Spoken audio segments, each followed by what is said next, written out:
Listen, I need us all to understand before I begin this endeavor that I am, to my core, a STAYC supremacist.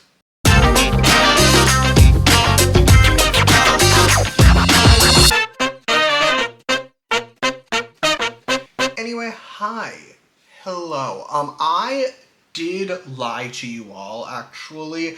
I said in my history of ONF, I said my next history of was gonna be insanely long and debilitatingly so. I did lie, because as we can see, this video is not short by any means, but it is not the product of 100 pages of notes. I promise that video is coming eventually. I did want to do it for my 10th anniversary as a K-pop fan. We've since passed that anniversary, so I'm old.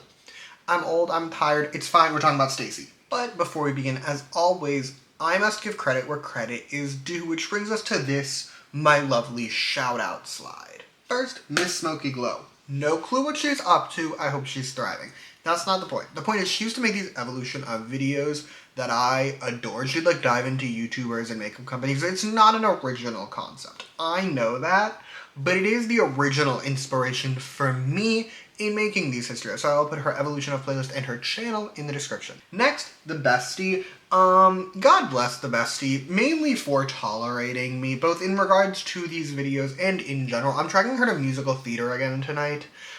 She actively hated it the last time, but I am doing it again. So shout out to the bestie for her toleration of me and for being the one to tell me to make these as slideshows. Lastly, my Bean, my little lovely Bean.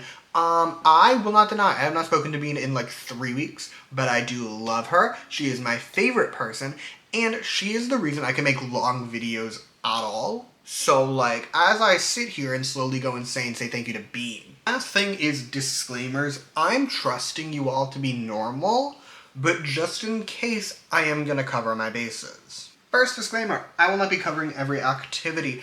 I don't have time, I don't have the energy, and I don't care. There's a lot of things that STAYC has done that I don't care to mention. This will also not be a breakdown of like every variety show appearance, every music show appearance. I'm not doing that, okay? We're talking biggies, we're talking relevant information. Second disclaimer, opinions will be shared. I have strong feelings about STAYC's music, some of which I do believe may be unpopular, and I will be sharing them, and we all need to be okay with that. Alrighty, that covers everything we needed to cover. So, let us begin member time. We will be meeting the members of STAYC, our crucial 6, and to pretend we're normal and unbiased and sane, I'm going in age order. So, first up, Bae Sumin. She was born on March 13th, 2001, and serves as the rapper and sub-vocal. She also was the leader. I put ex-leader for a reason. She was the leader. She stopped being the leader in August of 2023. Now, Sumin has some crucial pre-debut lore to my psyche in particular. She was the invisible girl on Victon's pre-debut show. Absolute insanity. I will not give you the full breakdown. The synopsis: she is an invisible girl. She lives in Victon's dorm without their knowledge or consent and watches them. There are, at least by my memory, 2 separate horny clips. It's a lot of things. That show is diabolical. Other Sumin fun facts include she trained at Plan A Entertainment. She trained with Weekly. That does also explain the Victon lore, at least her presence in the show. Nothing will ever explain that show to me. Other fun facts. She auditioned for both K-pop Star and Produce 48, so we love that for her. Next up is Pak Shin. She was born on August 1st, 2001, and served as the main vocal since debut and assumed co-leader duties in August of 2023. Now, this diva has extensive pre-debut lore. She was a child actress, and we actually go way back, okay? Me and her go way back. She was in the Korean remake of The Good Wife, which I did actually watch, like, all the way through. I've watched, like, maybe 5 full K-dramas in my life, including Squid Game, and one of them is The Good Wife, which she was in. So we have history, to say the least. She actually has not done acting in a post-STAYC society, which is so interesting to me. Like, I would have marketed her differently. I would have had her acting, but whatever. That's me. She was actually sent to JYP, though. That I do think is interesting. She was sent to JYP for, like, acting lore back in the day. Other fun facts include being able to play the piano, We love that for her. She is also a fan of sleeping. She has stated to love sleeping. As someone who slept 12 hours last night, I feel her.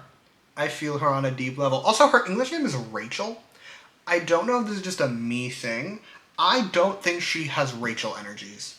Also, she's a Nepo baby. Yes, she is indeed our Nepo baby. Her father is Pak Namjang. From my own studies of the Melon charts, I do not believe he had any monster hits to his name, but he had some pretty successful singles, so we love a Nepo baby reveal. Moving on, next we have Lee Chang, aka Isa. She was born on January 23rd, 2002, and serves as our lead vocal. Also, reveal about me, I thought her name was Isa for the longest time.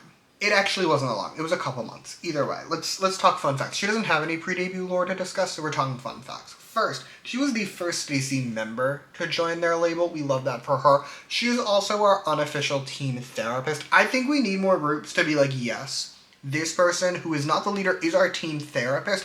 The members have said they go to her with their issues, and she herself has said that her specialty is helping solve people's problems. She's our team therapist. Okay, next member, Yoon Seon. She was born on June 14, 2003, and is our sub-vocal and our other co-leader. Her pre-debut lore includes training with Sumin back at Planet. She didn't get to be in the experience of the Victon pre-debut show, but she was at the company, so love that for her. She also was a child actress. She was our less prolific child actress. Me and her have less history, you could say, but she did appear in some stuff, so we love that for her. Other fun facts include saying her favorite ice cream is mint chocolate chip. Both the correct choice and now inciting a craving within me that I will not be able to satiate because I don't have any here. And also, she is a lefty. She is left-handed. We love that for her. Our next member is Yoon, aka Shin Jae-yoon. She was born on April 14, 2004, and serves as our other lead vocal. She is also a member that does not have pre-debut lore worth discussing, so we will be jumping straight to her fun facts. First, she is an explorer to her heart. She likes to explore places. I think that's fun. She has also said her favorite Disney princess is Belle. I actually might have to agree with that one. And also, she has said that her dream collaboration, like dream of anyone in the world, is with Little Mix. And I have so many questions about this. Like, what do you mean? Literally anyone in the world is on the table. Anyway, last but not least, Jang Yin, aka Jay. She was born on December 9th, 2004, and serves as our vocal, rapper, and maknae. Some Yen fun facts. First, she has said her favorite Disney princess is Rapunzel. I do think that's a less iconic answer. She's also a big Dua Lipa fan, though. She has even trained herself to sing more like Miss Dua. Love that for her. And lastly, she trained with NMIX, a JYP. She's still close with NMIX. This is a picture of her Bay of NMIX. We love that for them. And that is all the members. We've hit our crucial 6. So, let's begin the timeline of STAYC. Okay, the tale of STAYC begins in September of 2020 when High Up Entertainment announced they would be debuting their first ever girl group. This announcement got a lot of buzz and a lot of hype because it was made by the iconic Black Eyed Peas. For the unawares, these two are a god tier producing duo. They have gifted us so many hits, like so many classics, dare I say. I have compiled a list that I will be reading off my laptop. Are we ready? Okay, they have given us Touch My Body by Sistar, Only You by Miss A, If You Do by GOT7, Like You Are by Twice, TT by Twice, Roller Coaster and Gotta Go by Chang'e, I'm So Sick and Dum Da Dum by A-Pink, and that's just like a few of their hits. And that's just their work as a duo. As individuals, they have even more hits to their name. Rado gave us songs like Troublemaker's Debut and Volume Up by 4 Minute, while Kyusung gave us songs like Fiction by Beast, one of my favorite songs of like the early 2010s. So for pretty obvious reasons, the general public was quite intrigued to see what these two legends were going to do with their own girl group, and they did not have to wait long, because on November 12th, STAYC would release their debut album, Star to a Young Culture, which is also what STAYC stands for. I forget that sometimes. STAYC stands for Star to a Young Culture. It is also the name of their debut album. Now, upon release, this album did fine, I guess I would say. It did peak at number 6 on the Gong charts. It sold around 30,000 copies in its first year. It's since gone on to sell around 70,000, which is a good number. Like 70,000 copies sales for your debut album from a brand new girl group from an unknown label. Like, that's good. But also, fourth gen girl groups can clear much higher numbers, and STAYC themselves have gone on to clear much higher numbers. So it's a mixed bag to me. Then there's the title track, So Bad. So Bad is another story because So Bad did kind of flop upon release. It failed to appear in the top 100 of any chart. However, as we know, in the modern day, STAYC's gone on to be quite massive, which has given So Bad a bit of a second wind in terms of streaming in particular. The song currently has 73 million Spotify streams and 45 million views on its music video, both pretty solid numbers for a debut single. And if you ask me, this song deserves it all and more. This song deserved to go number 1, and I'm so serious. This song deserved to do everything that, like, Hype Boy did, okay? This song is so fucking good. I love it so much. It's one of my favorite debut songs in all of K-pop.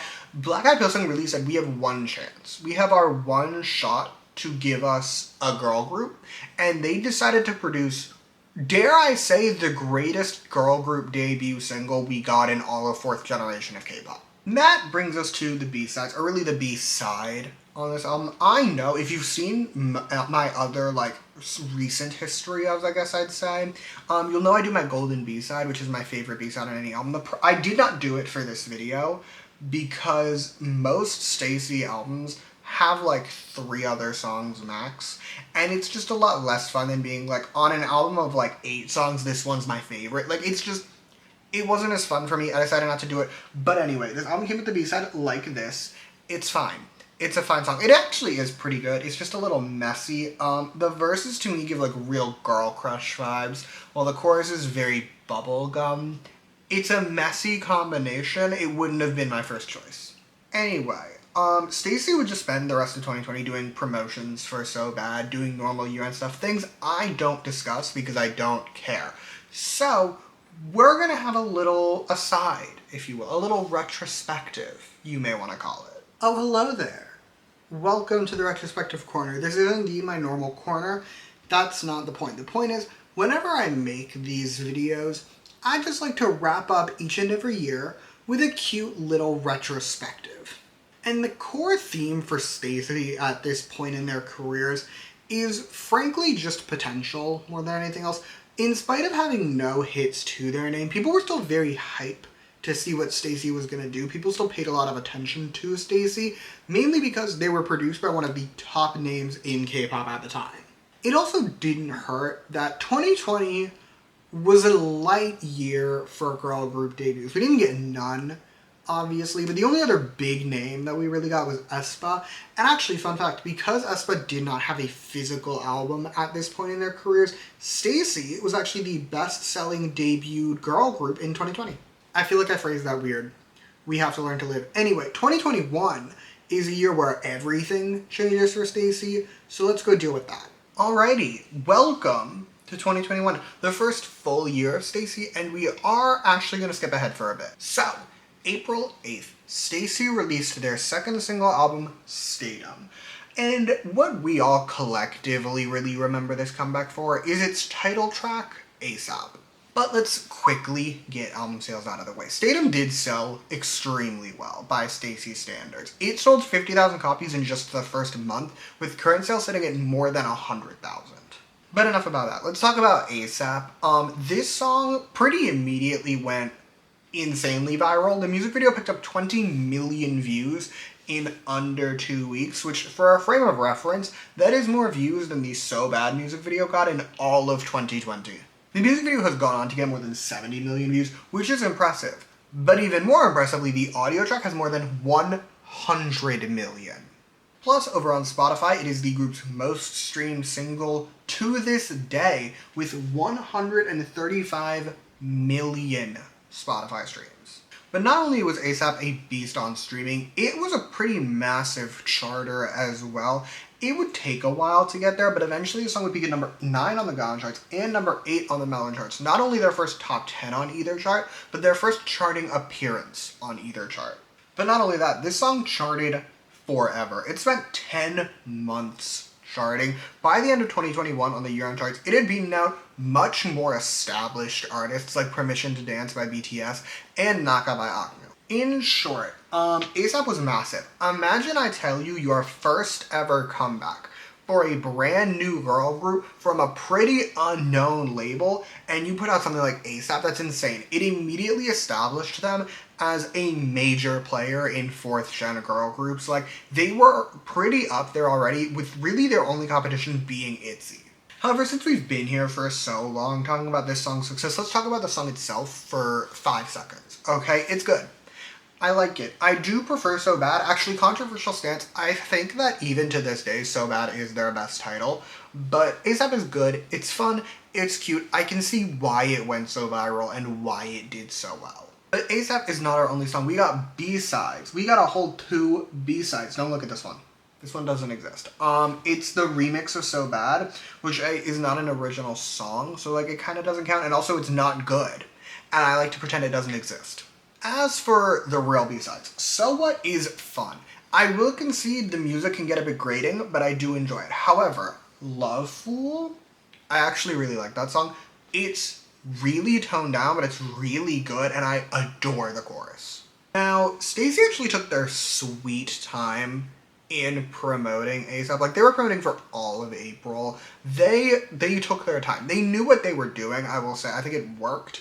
Like, they knew that this song was huge and they needed to capitalize off it, so they promoted it nonstop. And I do respect it. I think it was the right move, but, like, it does mean they were busy for a lot of April. April would also get us STAYC's Staycation show. It ran through May, and can I be so real for like 5 seconds? This is the best name for a STAYC show I could have ever come up with. Like, I actually don't think I could have come up with this. I'm mad that this thought didn't cross my mind, because, like, it's such a perfect name. Anyway, summer was actually pretty quiet, but September got us our next STAYC album. On September 6th, STAYC would release Stereotype, their first mini album.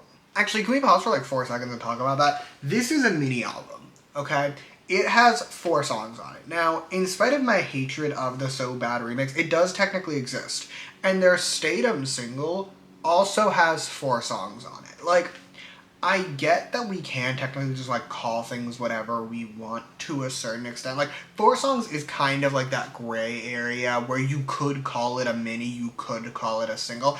It just feels weird that you have 2 albums released in 1 year, and they both have 4 songs on them, and one is a single and one is a mini. I think we needed an extra song. My weird feelings aside, this album actually was a phenomenal seller for STAYC. It became their highest selling album in its first week. It sold 114,000 copies and has since gone on to sell more than 200,000 copies. Then there's the title track. Stereotype is interesting because it was nowhere near as big as ASAP, but in comparison to So Bad, it was a massive hit. Stereotype would peak at number 27 on the Gaon charts and number 30 on the Mellow charts. Much lower than ASAP had, but again, So Bad didn't chart. Like, this is progress from debut. And however, I do need to note, this song was never more than like 5 spots above ASAP and spent much of its charting run below it. That said, streaming numbers for Stereotype were just as strong as the numbers for STAYC, okay? The song has 133 million Spotify streams. It is just below ASAP. It is their second most streamed single. YouTube, however, is even more insane, if you ask me. The music video for Stereotype has 80 million views, outperforming the ASAP music video, and is to this day their most viewed MV. However, YouTube is not the only place Stereotype outperformed its predecessor. It would earn STAYC their first music show win. It actually earned them 3. They won on the show, Show Champion, and M Countdown. Musically speaking, meanwhile, I actually do enjoy Stereotype. It is my least favorite of the STAYC singles up until this point in their career, but I do like it. That said, when it came out, I thought it was very derivative of ASAP. And I have no fucking clue why I thought that. I think it's just that it's more ASAP coded than So Bad coded. But, like, it's a different song. Like, this is not one of, like, we've had situations where, like, a group will put out a hit and then put out the same hit again. Like, EXID. EXID's Ah Yeah is so similar to Up and Down in my mind. But, like, this is a distinct song. It's so much less bubble pop. I don't know what I was going through. Now, let's talk B-sides. I will admit, I'm one of those STAYC fans that like primarily listens to the titles and then every once in a while will hit up a B-side. Like, I forgot how much of early STAYC was so toned down. Like, Complex and I'll Be There are both really chill. I'll Be There in particular, actually, the vocals on that song, they hit. Plus, this album gives us what I would consider our first amazing STAYC B-side with Slow Down. Like, the music, the chorus. I really think, actually I can say with confidence, up until this point in their career, this is their best B-side. Now, promotions for Stereotype would run through October, and they do year-end stuff after that. It's normal, it's boring. We're gonna jump back to my retrospective corner. Okay, hi, welcome back to the corner. And I feel like we need to address the obvious. 2021 was an insane year for STAYC. I think the only thing to me that kept it from feeling even more insane was that aespa had an even more insane year. But even so, like, STAYC did so well. They had a massive hit, one of the biggest girl group hits of 2021 to their name. Plus they sold a ton of albums. Like, they were doing so well. Also, remember how I said people were really excited to see what STAYC was going to do in 2021? Imagine how much more excited people were for 2022 now that STAYC had hits to their name and were actually wilding. And STAYC would actually continue their wilding streak in 2022, so let's go talk about it. Alrighty, 2022. A very busy year, so let's all prepare ourselves. Are we ready? Great. February 21st, STAYC released YoungLove.com, their second mini album. And we are continuing the trend of STAYC just increasing with album sales with each release. This album would sell 258,000 copies, becoming their first release to get a platinum certification, as well as earning STAYC their first ever #1 album on the Gaon charts, where it beat out the new NMIXX album that had come out the same week. And then there's the title track, Run To You. And while Stereotype had been like a moderate hit, Run To You was another big hit for STAYC. It would peak at #4 on the Gaon charts, the group's first ever top 5, and become their highest peaking song on the Melon charts, where it peaked at #7. And while I will concede it did not have the longevity that ASAP had, it did still chart for like a while. It charted for more than 6 months, double what Stereotype did. And on top of all of that, it got the group 7 music show wins. To this day, their most awarded song. Turning our attention to streaming numbers, Run To You would earn 112 million Spotify streams. Technically a drop, but also like it's their third consecutive song to clear 100 million, and 112 million is nothing to scoff at. But it's not just Spotify that did great. YouTube numbers were also quite strong. The music video for Run To You has more than 70 million views, while the audio track picked up another 60 million. Musically, meanwhile, this song is actually not my favorite. This is, dare I say, my least favorite STAYC title up until this point in their careers. It has potential. I see the vision, but the horns and the chorus really do kill it for me. It's fine. I don't have to love every STAYC title. I can accept the fact that a lot of people love this one. I don't need to be one of them. But you know what I do love? The B-sides. This is a normal length mini album, by which I mean it has 6 songs, and I greatly enjoy most of them. 24/7 is chill, and it has nice vocals that I like. Butterfly is just gorgeous in general, and I Want You Baby has always scratched like a very particular itch in my brain. However, my favorite song on this album is without a doubt the titular Young Love. I adore that song. I've always adored that song. I think it's so good. I think it hits so perfectly. And for once, Society and I are on the same page. Because this song has 35 million Spotify streams. It is by a wide margin STAYC's most streamed B-side. And I mean like more than double wide margin. There are STAYC titles with less streams than this B-side. Back to the timeline. Promotions for Run To You would go through April, and then in May, it was KCON time. STAYC would appear at the KCON premiere in Seoul that May, as well as KCON Chicago, something I did not know existed. May would also get us our first STAYC OST with Star, which came out on May 15th for the show Our Blues. The song did not do much. It made 0 charting noise, really whatsoever. It was not a hit by any means, but it did happen. However, we would not have to wait long for a mainline STAYC album, because on July 19th, we would be blessed with We Need Love. the group's third single album. First, album sales. The album sold really well. It sold 260,000 copies. It became STAYC's best-selling album. That's not what I want to focus on, though. For once, I actually want to focus on the peak. It peaked at number 2. First of all, the number 1 album was 17 Sector 17. Being number 2 to a group like 17 in terms of album sales, already quite impressive. More impressively, it did that with a singular tracking day. In one day, they were already number 2 on the album charts. Then there's the title track, Beautiful Monster. Our first post-debut STAYC flop. It peaked at number 44 on the Gallon charts and number 53 on the Melon charts. By far their lowest peaking single. The song also saw a pretty sharp drop in its charting run. It only charted for around 2 months and only earned the group 1 music show win with a win on the show. So not ideal. Streaming numbers weren't much better, if we're being honest. The song has 47 million views on the music video and 50 million Spotify streams. Now, the thing is, 50 million Spotify streams could be numbers for some groups, right? Like, I've covered many a group where, like, if they got 50 million streams on the title, like, they're doing great, okay? Like, Gravity, I would believe if you told me most of Gravity's titles don't total to 50 million streams. The thing is, STAYC's last 3 songs all had over 100 million, and even their debut had more than 50. Like, this is less than half of what their last song got. And can I be so honest? I don't get it. I don't get it even a little bit. Beautiful Monster is so good. Okay, according to mainly Twitter.com is where I was seeing a lot of this, but I assume it was like a general feeling. People thought Beautiful Monster was a lot safer, and that's such an interesting stance because ASAP also exists. And Stereotype is not like this groundbreaking, out-of-the-box piece of music. I think y'all are just dumb, and we need to be okay with the fact that everyone did this song dirty. Anyway, let's talk B-sides. I actually don't love the B-sides on this album, if I'm being honest.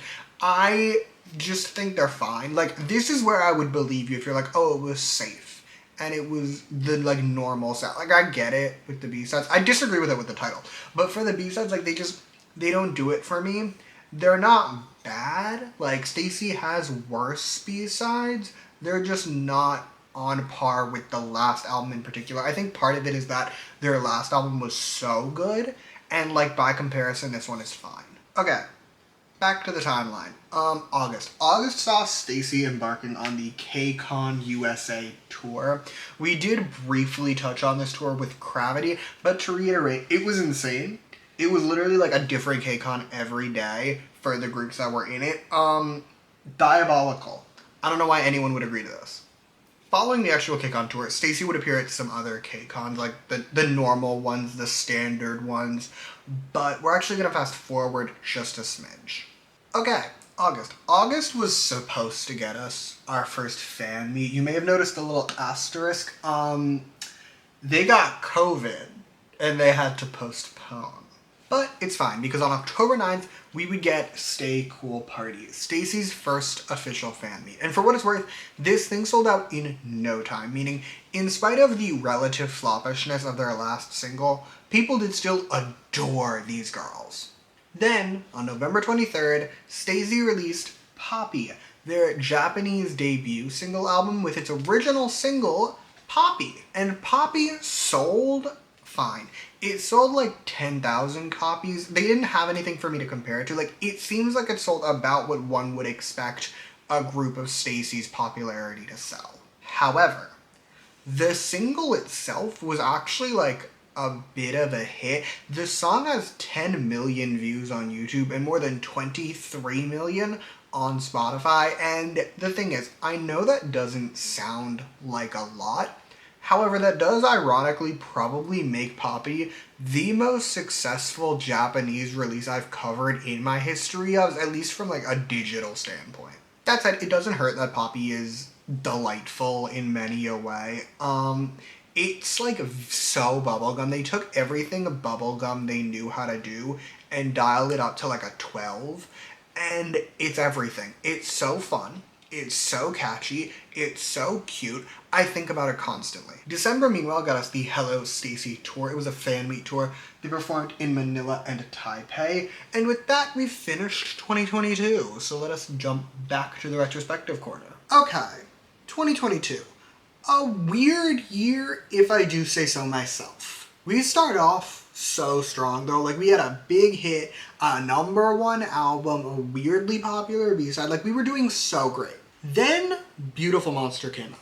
And it did kind of derail the trajectory STAYC was on just like a little bit. The real saving grace though was Poppy. Poppy is, if you ask me, one of the most successful Japanese debuts of the 2020s, at least from a digital standpoint. Like, that song honestly did kind of save STAYC. And with that, on to 2023. Y'all, I'm not happy. I took a break to eat lunch, and I spilled pesto on my shirt. We're not pleased at the moment. Anyway, we changed. I'm in a sweater now. Let's talk 2023. January was pretty quiet, but February saw the release of the Korean version of Poppy. It came out on February 3rd, and it was actually like a moderate hit. The song would peak at number 19 on the Gaon charts and number 28 on the Melon charts, higher than their last mainline single, and it also charted longer. It charted for around 4 months. Like, this is insane for the Korean version of a Japanese single that was also the pre-release for their next album. Like, it did so well. Speaking of though, February 14th, Valentine's Day, we would get Teddy Bear, STAYC's 4th single album. And right off the bat, this album sold insanely well. Okay, it sold more than 400,000 copies and spent 2 weeks at #1 and marked STAYC's entry into the Million Sellers Club. This is the album that pushed their cumulative sales over 1 million. And then there's the title track, Teddy Bear. This song was a massive hit for STAYC, like probably their biggest after ASAP. Teddy Bear would peak at #4 on both the Gaon and Melon charts, marking their first top 5 on the Melon charts and tying Run to You as their highest peaking song on the Gaon charts. Plus, this song charted forever. Okay, this song charted for 46 weeks. It is, to this day, the longest charting STAYC song, charting for longer than ASAP, and is their second most awarded song on music shows. It has 6 music show-ins. Turning our attention to streaming numbers, in spite of being a massive hit domestically, it would actually see a drop in Spotify streams. It only picked up around 45 million, which again is not bad, but is less than their last song and substantially less than the ones before it. YouTube, however, is actually a different story. The music video has 56 million views, which is all well and good, but the audio track picked up 80 million, which, if you ask me, does actually kind of balance out the declining Spotify streams. Like, between these two numbers, it still got over 100 million. Musically speaking, meanwhile, Teddy Bear is exceedingly bubblegum, but like in the best way possible. It's cute, it's catchy, I love it dearly. Also, the only other song on this single was the Korean version of Poppy, which we've already established is pop perfection. So just in general, this album was kind of a cutesy pop icon. Following promotions for Teddy Bear, we would get Teddy Bear, which is STAYC's second Japanese single album, and believe it or not, had a Japanese version of Teddy Bear. It also did much better than their first single had done, which I find interesting, but either way, it sold around 20,000 copies and peaked at #5 on the Japanese charts, so pretty successful. After that, we would get STAYC's next fan meet at the end of May with the Switch-A-Lotto Factory, and July actually saw them taking it to Japan, which is always fun. And then, on August 16th, STAYC would return with Teen Fresh, their 3rd mini-album along with its title track, Bubble. Now, unfortunately, Teen Fresh would become the first STAYC album to fail to outsell its predecessor.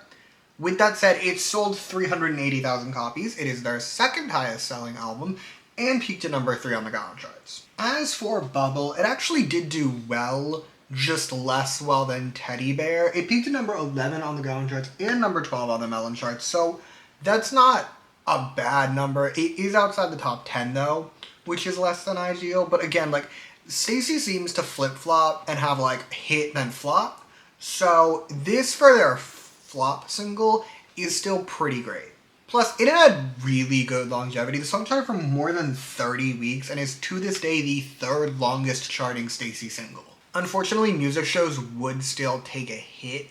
It didn't do awful. It got 2 wins, which, granted, their last song got 6, but it could be worse. Like, we've had STAYC songs get 1 win.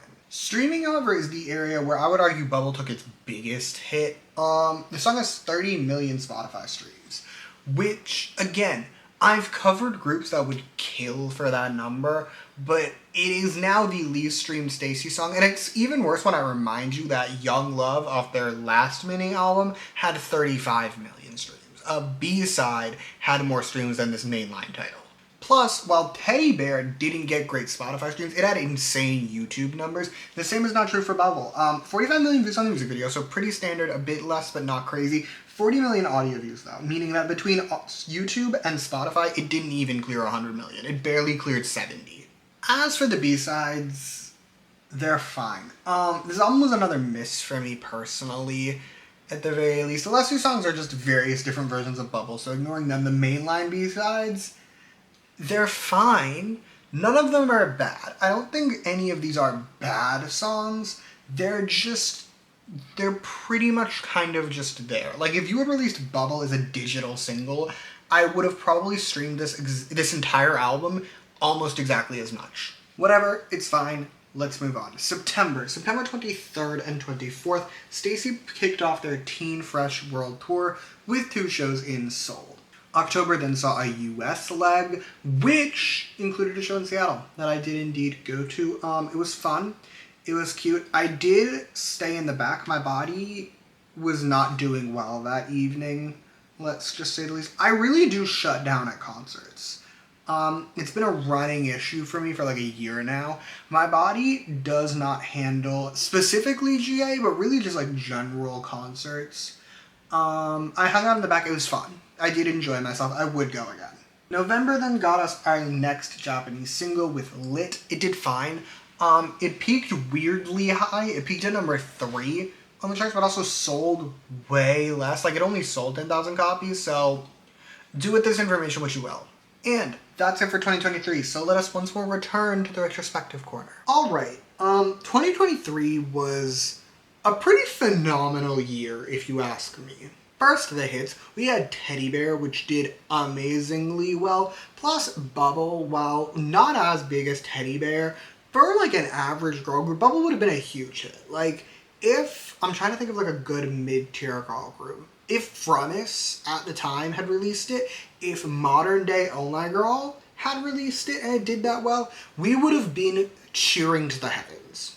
Unfortunately, the one negative real shift I do want to point out is 2023 saw the release of weaker music from STAYC. STAYC's never been like a trendsetter in any way. They're no ONF, but the songs they released this year, while I adore them, at least most of them, while the songs they released this year were good, they were no Young Love. They were no So Bad. Plus, Bubble, while it did well, it did start to show a decline for STAYC. It wasn't their worst hit. Again, we've established STAYC very consistently has gone from like a big hit at the beginning of the year to a flop at the end of the year, or flop at the end of the year. And it happens pretty consistently. Unfortunately, that will change in 2024. So let's get into it. Okay, 2024 time. The final full year we have to discuss. And we begin the year with STAYC still on tour. They did their Asia leg, they added some shows in Europe. It was fun, it was cute. They wrapped up the tour with a show in Warsaw. Following the end of their tour, STAYC would actually take a break, which does make sense. They had been quite busy for the past few months, so we're gonna fast forward just like a little bit. Okay, we resume on June 3rd, where STAYC was announced to be releasing their first full album. I, as a STAYC supremacist, was very excited about this information. I was hyped. I was eager. And then on July 1st, Metamorphic came out. Right off the bat, this album sold horribly. Okay, by STAYC standards. By STAYC standards, this album sold horribly. It picked up 115,000 copies, which is roughly a third of what their last album sold. And in the reference of the STAYC catalog, their last album to sell around this number was Stadum, and that was in pre-ASAP era. And then there's the title track. I feel like the only word that properly describes how poorly this song did is like disastrously. GAC thing did not chart on any major chart. Like not a week, not a day. It did not chart. It also only got one music show win. Streaming numbers are somehow even worse, okay? This song has 9.3 million Spotify streams. They've been able to clear with relative ease like 50 million at one point, and even their least streamed title prior to this one had 30 million. This one has 10. YouTube views were higher than Spotify streams, but they weren't good. The song has 12 million views on its music video, which is the least of any STAYC music video up until this point in their career. So it just, no one liked this song. No one cared about this song. No one streamed this song. And here's the thing. I don't know what happened. I tried to find out, like I did Googling to see what happened. I was like, was there like a huge scandal that I missed? Like, did STAYC have like a disastrous bullying scandal that I just like somehow missed? Because this does not make sense to me. I study the charts. I watch Success with gleeful delight. I'm so analytical in my brain. Like, I love numbers, and the numbers aren't numbering in ways that make sense to me. Because even for a group like STAYC, even if we want to say like the general public didn't fuck with this song, that's fine. STAYC had a fan base. Like, they had fans. Where did they go? The literal only theory I can come up with is just that everyone hated this song. Like, even the STAYC stans hated this song. My key piece of evidence is I hated this song. I do. It's the worst STAYC song. And by like a wide margin. Even the STAYC songs that I don't like before, B-sides and titles included, even the ones that I don't like before this one, they're not bad songs, right? This song is awful, and I hate it. The B-sides on this album are honestly not much better, if I'm being perfectly honest. They're pretty much all in this. For me, there's one that I like, and the one song on a full album that I enjoy, I don't even love it, it's just pop rock, and I'm weak for pop rock. But like, for there to be one song that I enjoy on your studio-length album, it's not ideal. Now, I would love to move on from this album. Unfortunately, I can't. We're not free of Cheeky Icy Thang yet. It, along with Meow, would become the new STAYC single album in Japan. It came out in August. It did fine. It sold 12,000 copies, and it peaked at number 7 on the Japanese charts. So about on par with average STAYC sales. Anyway, after that we would get our third official fan meet with Movie Club. It took place on August the 31st and September 1st. It's cute. I like it. Then in October, STAYC released I. It was marketed as their 5th single album. It is a digital single, so the word album is a bit misleading. So, since there's no album sales to discuss, let's jump straight to the title track, GPT. It did terribly. Again, it failed the chart, and this time, it did even worse in one key aspect. It became the first ever post-ASAP STAYC single to not pick up a single music show win. It got 0 wins. Streaming numbers were also pretty awful. 10 million Spotify streams, 17 million YouTube views. Technically an uptick from Cheeky Icy Thang, but like, it's still real bad. And like, here's the thing. I would love to be glass half full. I would love to be like, see, we're making progress, we're rebuilding. And we are technically making progress. It did better than their last title. But if you compare it even to like their debut single, their least successful works, whatever you want to compare this to, it did horribly, okay? It did so bad that it almost makes me scared of what's gonna happen next. And just like last time, the Korean release was quickly followed by a Japanese one, with GPT along with the original song Tell Me Now becoming the group's 5th Japanese single. It sold what we would expect. It sold like 10,000 copies, par for the course for STAYC. And the rest of the year is pretty quiet, so for the final time in this video, we will be jumping to the retrospective corner.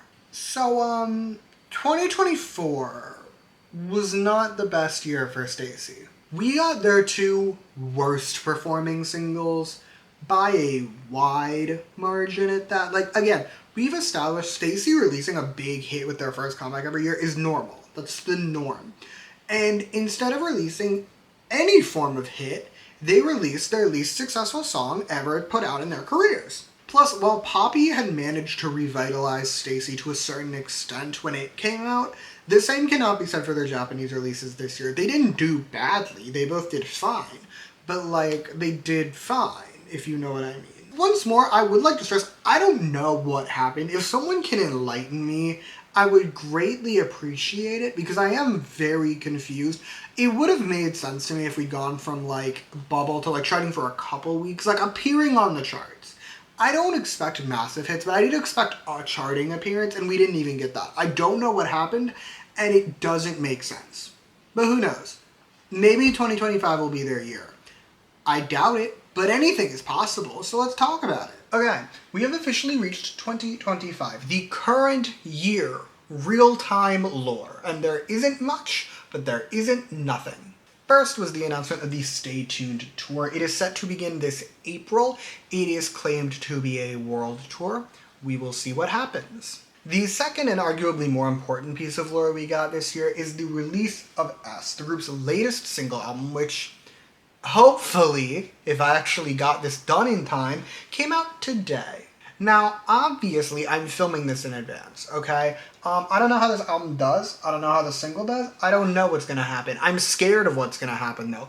If it were, like, pre-2024, like, if 2024 didn't happen, I would tell you that I had confidence it would do well, and that it would sell well. I can no longer say that because 2024 happened. However, that is all I have for you, which means I can officially say that this has been the history of STAYC. And yeah, thank you so much for watching. I do promise my history of EXO, that's the really long one that I'm working on. I do promise it will be out eventually. I've decided to split it into chunks. This is just an update, you can skip. I've decided to split it into chunks. So like I have like an hour of it done. But like, it's taking a long time. I just need to sit down and film the whole thing. My camera has limited storage though, so like, I'm doing my best here. I'm doing my best. It will be out. I promise it will be out probably eventually. Hopefully in the next like month or two. I don't know. It'll come out eventually. Until then though, thank you so much for watching this video. I hope you liked it. If you did, feel free to like and subscribe. Or don't. I'll be fine either way. I will also be putting in the description two various things, actually. First will be things that I promised you. I think I just told you I'd put my Smoky Glow channel down there, so like we'll put that down there. I'm also going to put all my STAYC reviews down there. I've done a decent number up until this point. I don't think I reviewed their full, so you will be spared me screaming about how much I hate it. So there's that. You may check those out if you so choose. I'll also put a playlist that has all of my history of, so you may check that out as well. The last like year, they've all been slideshow themed. They've been this kind of style. They were messier before that. I think this is like my new consistent thing, and I do like it. I actually have a lot of fun with it. You may check those out as well if you desire. And yeah, thank you again for watching. Bye!